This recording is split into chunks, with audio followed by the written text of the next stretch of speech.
ओम नमो नारायणाय। मैं अब्बा मंडल संस्थान सरोज देवा जी। आज हम कार्तिक मास के 13वें अध्याय की कथा शुरू कर रहे हैं। नारद जी बोले, जलंधर राहु की बात सुनकर क्रोध में भरकर करोड़ों दैत्य साथ लेकर चल दिया। जाते समय सामने शुक्र व राहु आए। जल्दी के कारण जलंधर का पैर फिसल गया और मुकुट भी गिर पड़ा। दैत्यों की सेना के विमान आकाश में ऐसे मालूम होते मानो वर्षा के बादल हों। इंद्र आदि देवता उसकी चतुरता देख छिपकर महादेव के पास जाकर प्रार्थना करने लगे। देवता बोले, हे स्वामी, इस विपत्ति से हमारी रक्षा करो और जलंधर का वध करो। देवताओं के इस वचन को सुनकर विष्णु भगवान को बुलाकर महादेव जी ने हंसकर कहा, हे विष्णु, आपने युद्ध में जलंधर को क्यों नहीं मारा और आप बैकुंठ को छोड़कर उल्टे उनके पास जाकर बसे हो।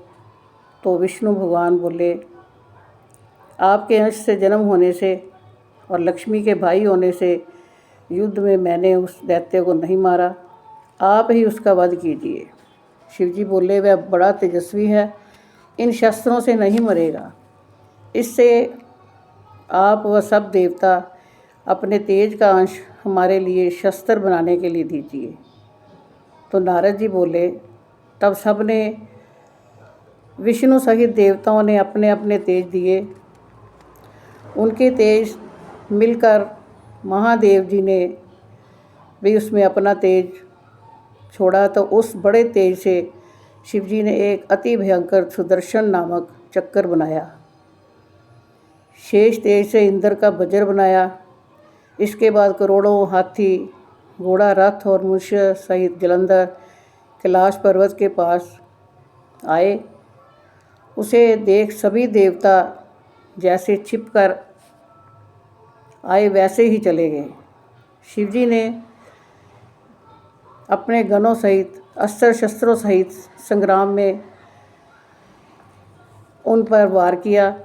नंदी, गणेश, स्वामी कार्तिक आदि सब देवता शिवजी की आज्ञा लेकर कैलाश के बाहर युद्ध के लिए बढ़े। तब कैलाश के पास ही भूमि में देव और दैत्यों का भयंकर युद्ध हुआ।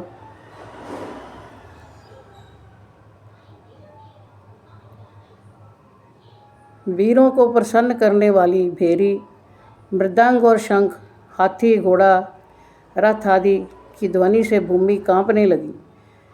शक्ति, तोमर, बाण, मुगदर, फरसा आदि बाणों से आकाश में एक जाल सा बिछ गया और युद्ध होने लगा। समान शोभित ऐसे हो रहा था जैसे युद्ध में भरे हुए घोड़ों से पृथ्वी ऐसे महसूस होती थी मानो कि वे वज्र से गिराए पर्वतों के शिखर हों। युद्ध में भी मरे हुए दैत्यों को मृत संजीवनी विद्या से शुक्राचार्य बार बार जीवित कर देते थे। इसे देख शिवजी के गण बहुत व्याकुल हुए और भयभीत होकर शिवजी के पास आकर शुक्राचार्य की क्रिया की बात कही। तब शिवजी के मुख से एक एक भयंकर कृत्या प्रकट हुई। ताड़ के वृक्ष के समान शिव की जांघ, गुफा जैसा मुख, स्तनों से किसी को भी हिला सकती थी। कृत्या युद्ध भूमि में आकर असुरों का भक्षण करती हुई शुक्राचार्य को अपने जांघों में छिपाकर अंतर्ध्यान हो गई। शुक्र को पकड़ा जानकर देवता आनंद से दैत्यों का संहार करने लगे। शिवजी के गुणों से भयभीत दैत्यों की सेना बिखर गई। तब सेना को भागता देखकर तीनों सेनापति निशुंभ तथा महारथी कालनेमी क्रोधित होकर युद्ध में गए।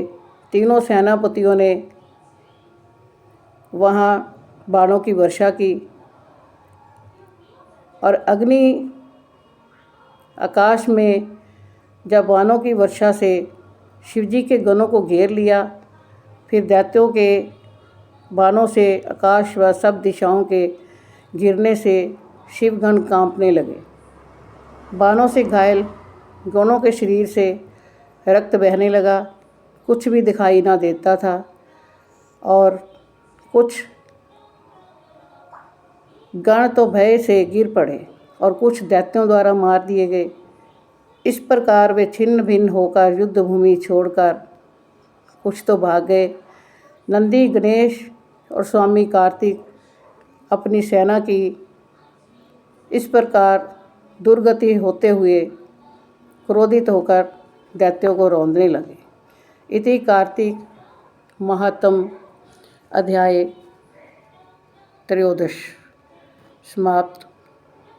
ओम शांति शांति शांति। ओम।